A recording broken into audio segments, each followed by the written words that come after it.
Dans un quartier résidentiel tranquille du Connecticut, Emma Harrison s'est installée sur le canapé du salon, caressant doucement son ventre de femme enceinte de 9 mois. Son visage exprimait un mélange de joie et d'anxiété à l'idée de devenir bientôt mère. À l'extérieur de la fenêtre, les rayons du soleil d'automne brillent d'un éclat doré et l'érable de la cour est magnifiquement coloré. La pelouse que son mari Michael avait soigneusement entretenue était encore luxuriante et verte. « Bonjour, mon bébé », dit Emma en parlant tendrement à son ventre. « Passons encore une journée tranquille avec maman. » Vers 10 heures du matin, on sonna à la porte d'entrée. Lorsqu'Emma se leva lentement et ouvrit la porte, sa mère Linda était là, souriante. Linda avait les cheveux parfaitement coiffés et portait des vêtements élégants, comme toujours, avec des sacs de course dans les 2 mains. « Emma, comment te sens-tu » demanda Linda en embrassant la joue de sa fille. « J'ai acheté des légumes bio. En pensant à la nutrition pendant la grossesse. »« Merci, maman. »« Mais tu n'as pas besoin de t'inquiéter autant, » dit Emma avec reconnaissance, tout en se sentant un peu déconcertée par l'agitation excessive de sa mère. Tout en rangeant les légumes dans la cuisine, Linda dit, les yeux froncés, « Je vais bientôt être grand-mère. Rien ne pourrait me rendre plus heureuse. » Elle habitait à proximité et venait la voir presque tous les jours depuis qu'Emma était enceinte. Elle préparait les repas, aidait à faire le ménage et s'occupait d'Emma comme si elle était incapable de faire quoi que ce soit toute seule. En début d'après-midi, sa sœur Sophia est arrivée. Coiffeuse, elle est apparue avec son maquillage glamour habituel et ses vêtements à la mode. « Comment vas-tu, Frangine ? Comment va le bébé ?» demande Sophia en posant sa main sur le ventre d'Emma. « J'ai hâte de la rencontrer. Elle sera ma nièce la plus aimée au monde. » Emma répondit. Réchauffée par la gentillesse de sa sœur.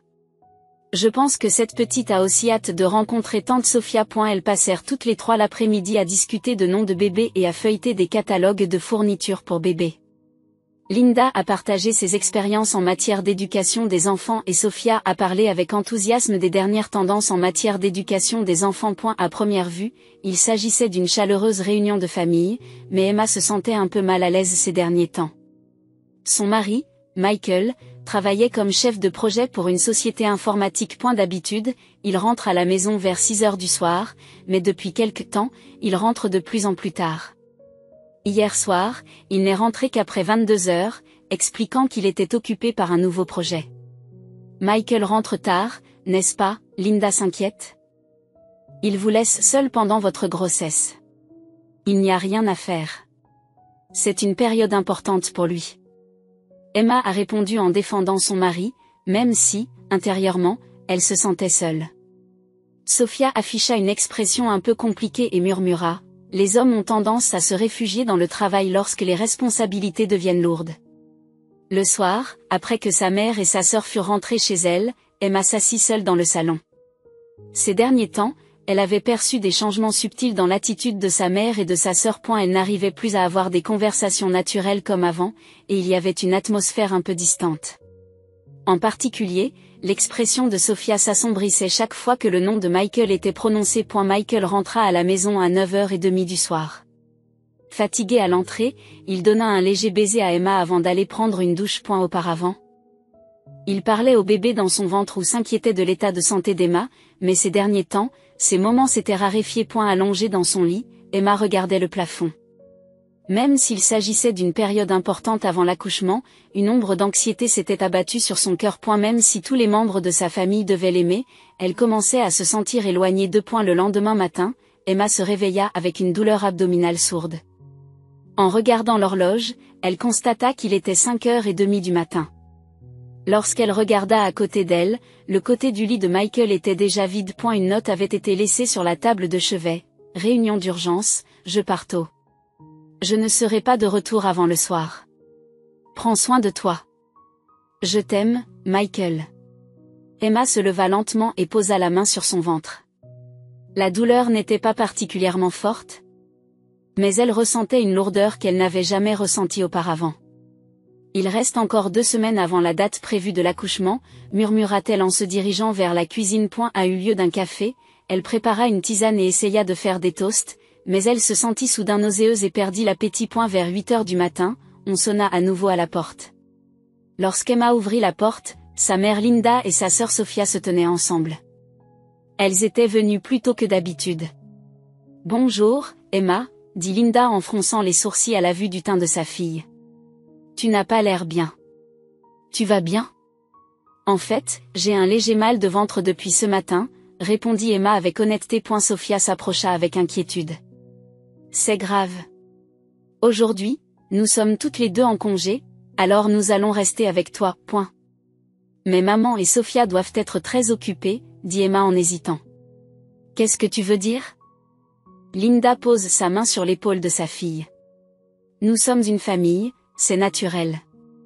Laisse-nous nous occuper de toi toute la journée. Linda commença à préparer le petit déjeuner dans la cuisine et Sophia s'assit avec Emma sur le canapé du salon. Cependant, Emma sentit un malaise subtil dans leur comportement. Les conversations qui se déroulaient habituellement de façon naturelle semblaient quelque peu gênantes. « Où est Michel ?» demanda Sophia avec désinvolture. « Il est parti tôt pour une réunion d'urgence. Il a été très occupé ces derniers temps, répondit Emma en pensant à son mari. L'expression de Sophia s'assombrit un instant, mais elle retrouva rapidement un sourire radieux. Je vois. Cela doit être difficile pour Michael aussi. Vers 10 heures. Pouvez-vous imaginer gagner 10 000 $ par mois grâce à YouTube, tout en restant chez vous? C'est exactement ce que j'ai fait sans ces histoires. Pas de visage. Pas de voix. Consultez le lien dans la description si vous êtes curieux. La douleur abdominale d'Emma s'est légèrement intensifiée. Elle pensait qu'il s'agissait d'un faux travail, mais c'était encore irrégulier et pas particulièrement inquiétant. Peut-être devriez-vous vous allonger un peu, suggéra Linda. Je vais vous préparer le déjeuner. Emma s'allongea sur le canapé et Sophia plaça un coussin qu'elle avait apporté derrière son dos. Linda venait la voir de temps en temps pendant qu'elle préparait le repas dans la cuisine. Linda lui apporte un grand verre rempli d'eau glacée. La déshydratation pendant la grossesse est dangereuse. Emma but l'eau comme on le lui demandait. Étrangement, elle avait soif, alors elle en a bu la moitié d'un coup. Buvez un peu plus, lui dit Sophia avec inquiétude. Les liquides sont particulièrement importants quand on ne se sent pas bien. À l'heure du déjeuner. Linda avait préparé une soupe de légumes et une salade. Emma n'avait pas beaucoup d'appétit, mais elle se força à manger, ne voulant pas gâcher la gentillesse de sa mère. As-tu bien dormi ces derniers temps? Demanda Linda avec inquiétude. Je me réveille plusieurs fois par nuit, mais je pense que c'est normal pendant la grossesse, répondit Emma. Malgré tout, vous devez vous reposer correctement, a ajouté Sophia. L'accouchement est une question d'endurance. Vers 2 heures de l'après-midi, Emma fut soudain prise d'une forte somnolence. Une somnolence anormalement intense pour l'après-déjeuner. Je commence à avoir un peu sommeil, dit Emma en bâillant. C'est bien, dit Linda en souriant doucement. Ton corps réclame du repos. Emma commença à s'assoupir, allongée sur le canapé. Alors que sa conscience s'embrouille, elle entend sa mère et sa sœur discuter à voix basse. Tout se passe bien, dit la voix de sa mère. Oui, ça marche plus vite que prévu, répond sa sœur. Bientôt. Le murmure de sa mère. Emma ne comprenait pas de quoi elle parlait, mais la somnolence était si forte qu'elle n'arrivait pas à penser clairement. Vers 3 heures de l'après-midi, Emma se réveilla avec des douleurs abdominales. Cette fois-ci, la douleur était nettement plus forte que le matin et elle était devenue régulière. Maman, la douleur est de plus en plus forte, dit Emma avec anxiété. Linda et Sophia se sont regardées. Il reste encore du temps avant la date d'accouchement, il doit s'agir d'un faux travail, répond Linda calmement. C'est vrai, avec les premières grossesses, les fausses couches peuvent durer longtemps, acquiesça Sophia. Cependant, l'intuition d'Emma lui disait le contraire. Cette douleur ressemblait à un véritable accouchement. Mais je devrais peut-être appeler l'hôpital au cas où, commença Emma, mais Sophia l'interrompit. Il est encore trop tôt. Même si tu vas à l'hôpital, ils te renverront chez toi en disant que ce n'est pas encore le moment. C'est vrai.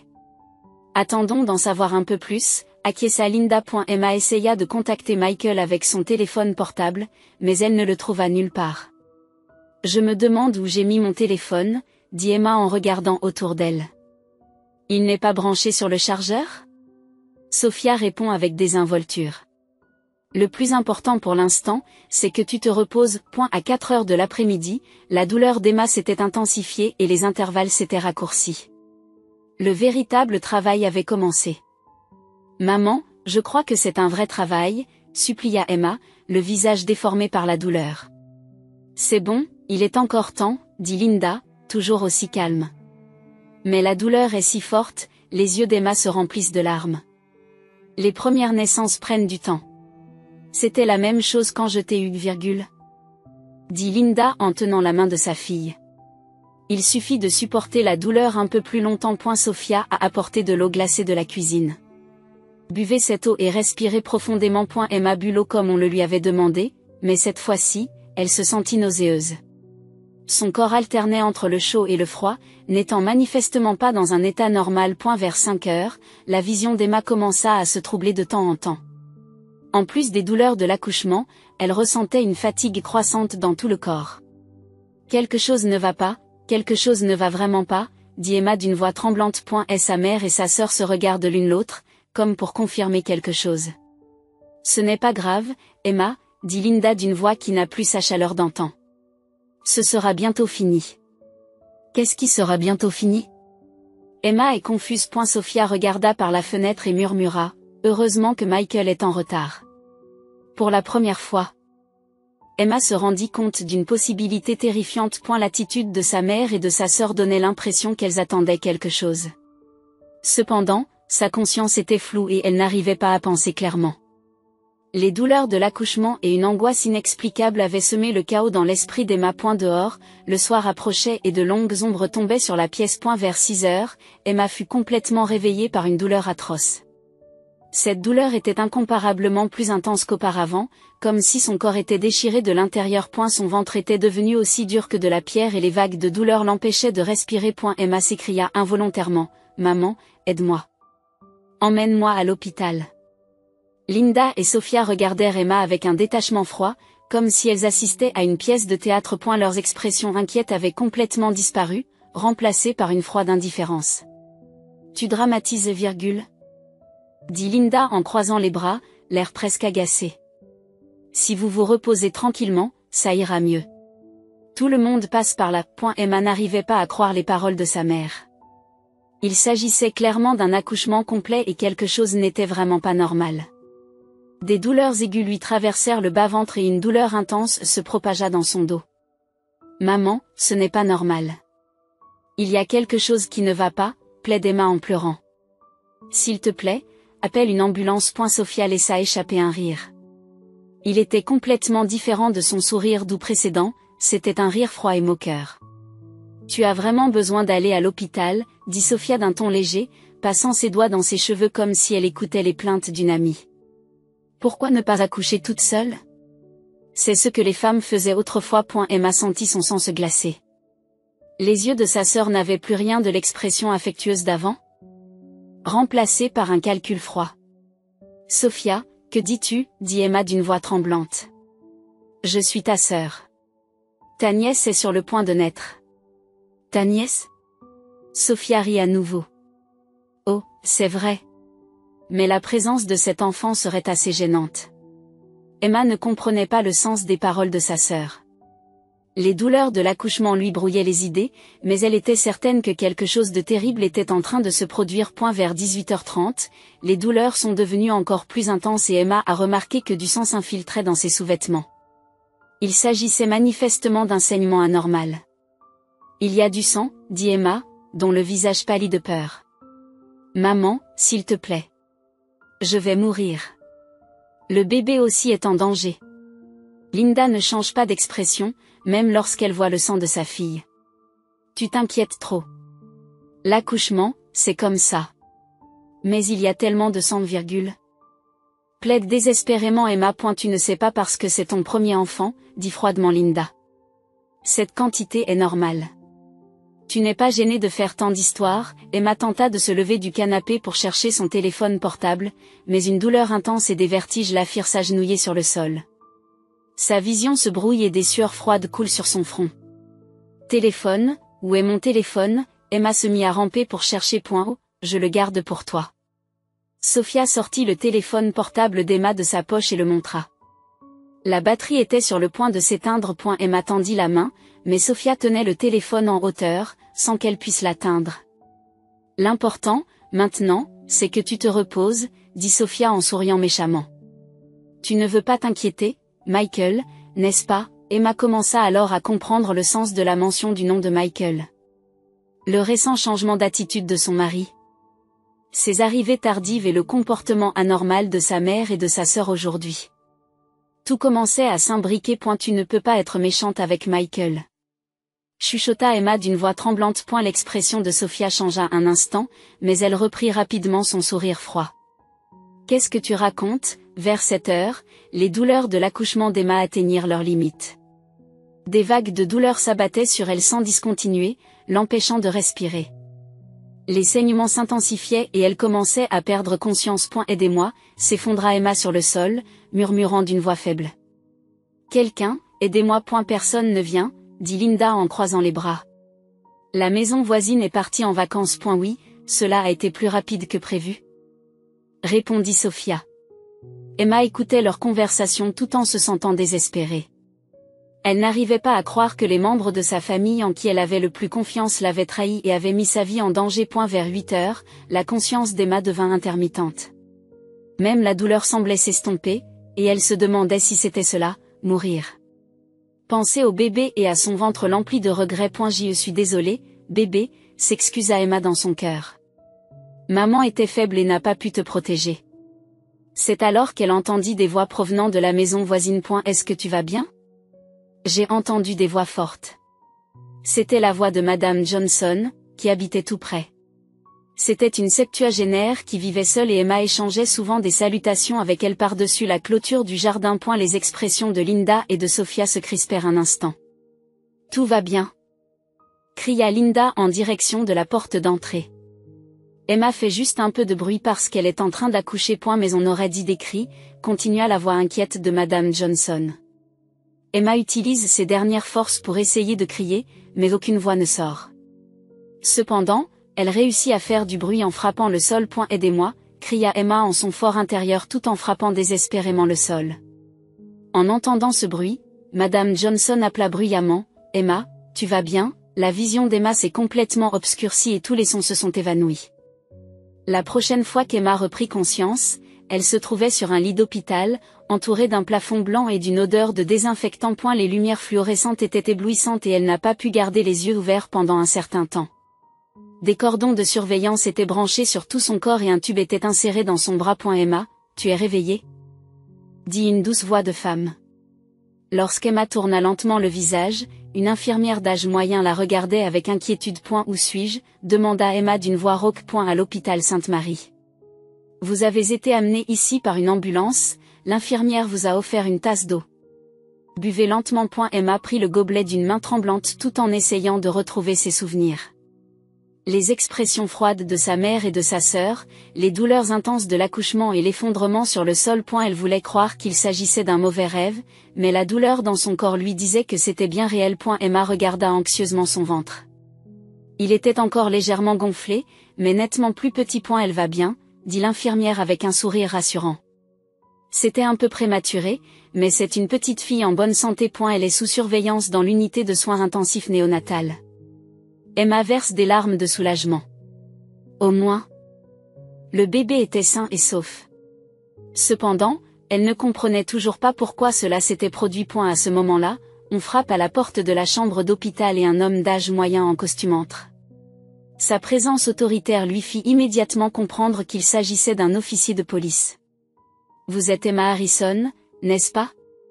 Je suis l'inspecteur Johnson, se présenta l'homme en s'asseyant sur une chaise. Comment vous sentez-vous? Pourquoi un officier de police est-il ici? Emma est confuse. J'aimerais vous interroger sur les circonstances dans lesquelles vous vous êtes effondrée, expliqua l'inspecteur Johnson d'un ton doux. Mais d'abord, soyez assurés que votre bébé est en sécurité. Emma se sentit quelque peu soulagée par les paroles de l'inspecteur, mais elle ne comprenait pas pourquoi la police était impliquée. Nous avons reçu un appel de votre voisine, Madame Johnson, explique l'inspecteur. Elle s'est inquiétée en entendant vos cris. Et bien qu'elle ait d'abord appelé les membres de votre famille, elle a senti que quelque chose n'allait pas et a contacté la police. Emma remonta le fil de sa mémoire. Elle se souvient avoir entendu la voix de Madame Johnson juste avant de perdre connaissance. Lorsque la police est arrivée, vous étiez effondré sur le sol et vous vous vidiez de votre sang, dit l'inspecteur Johnson d'un ton sévère. Cependant, votre mère et votre sœur n'essayaient pas de vous aider. C'est sans doute parce qu'Emma a essayé de défendre sa famille. Elles ont probablement paniqué et ne savaient pas quoi faire. Lorsque nous avons demandé pourquoi il n'appelait pas une ambulance, votre mère a répondu qu'il n'était pas nécessaire d'en faire tout un plat. Votre sœur s'est mise à rire et a dit qu'elle devrait accoucher toute seule. Emma est restée sans voix. Cette attitude cruelle était bien réelle. De plus, lorsque nous avons enquêté, nous avons découvert que votre téléphone portable avait été délibérément caché, poursuit l'inspecteur. Il a été découvert dans la poche de votre sœur. Le cœur d'Emma bat la chamade. Tout avait été planifié. Pourquoi ont-ils fait une chose pareille, demanda Emma d'une voix tremblante. L'inspecteur Johnson hésite un instant mais décide de lui dire la vérité. Emma, avez-vous remarqué quelque chose dans la relation entre votre mari et votre sœur? Il fallut quelques secondes à Emma pour comprendre le sens des mots de l'inspecteur. Puis tous les éléments se sont mis en place. Les arrivées tardives de Michael, les expressions compliquées de Sophia, la coopération anormale de sa mère. Vous ne pouvez pas dire que Michael et Sophia étaient. Emma pâlit. Je suis désolée, mais c'est vrai, dit l'inspecteur d'un air compatissant. Nous avons découvert qu'ils avaient une relation depuis environ 1 an. Emma fixa le plafond, comprenant tout. Son mari bien-aimé et sa sœur avaient une liaison, et elle et le bébé étaient devenus des obstacles. Ils ont donc essayé de... Emma pleure. Votre mari et votre sœur semblaient penser qu'ils pourraient poursuivre leur relation s'il vous arrivait quelque chose, explique l'inspecteur d'un air sévère. Votre mère soutenait l'histoire d'amour de votre sœur. Emma se souvint des paroles de sa mère. Elle avait dit, chacun a des talents différents, mais en réalité, elle était prête à abandonner l'une de ses filles. Nous les avons arrêtés tous les 3, annonça l'inspecteur Johnson. Nous les soupçonnons de tentative de meurtre. Tentative de meurtre, répéta Emma. D'après le diagnostic du médecin, il y a une forte probabilité que des somnifères aient été intentionnellement mélangés à votre eau de boisson, expliqua l'inspecteur. De plus, malgré le fait que vous étiez en train d'accoucher, le fait d'empêcher délibérément tout contact avec les services médicaux et de vous abandonner constitue clairement une tentative de meurtre. Emma se souvint de l'eau qu'on lui avait fait boire. La somnolence anormale et les troubles de la conscience. Tout avait été prévu. Votre mari est actuellement en garde à vue, poursuit l'inspecteur. Son entreprise a également été informée des faits et il a été licencié. Il n'est pas en mesure de payer sa caution. Et Sophia, demanda Emma d'une voix tremblante. Une procédure est en cours pour lui retirer sa licence d'esthéticienne. Ses clients ont appris cet incident et ont complètement perdu confiance en elle, a répondu le détective. Votre mère est également devenue un sujet important dans le quartier et se trouve dans une situation isolée. Les sentiments d'Emma étaient complexes. À la colère envers sa famille s'ajoutait la tristesse de voir ce qui avait été construit au fil des ans s'effondrer en un instant. Ils se rejettent tous les 3 la faute, ajoute le détective. Votre mari dit que Sophia m'a séduit, votre sœur affirme que votre mère l'a planifié et votre mère insiste sur le fait que je ne voulais que le bonheur de ma fille. Emma se sentait ironique. La famille qui semblait unie se trahissait les uns les autres quand il le fallait. C'est alors qu'une infirmière entra, portant un bébé enveloppé dans une petite couverture. Elle semble vouloir rencontrer sa mère, dit l'infirmière en souriant doucement. Emma prit sa fille dans ses bras, les mains tremblantes. La petite vie chaude respirait tranquillement dans ses bras. Quel est le nom de cet enfant? Demanda l'infirmière. Emma réfléchit. Elle ne voulait plus utiliser le nom qu'elle avait prévu avec Michael. Lily, dit Emma en souriant. Lily Harrison. Je veux qu'elle grandisse pure comme un lys blanc. L'inspecteur Johnson se leva. Emma, ce sera difficile à partir de maintenant, mais vous avez beaucoup de gens de votre côté.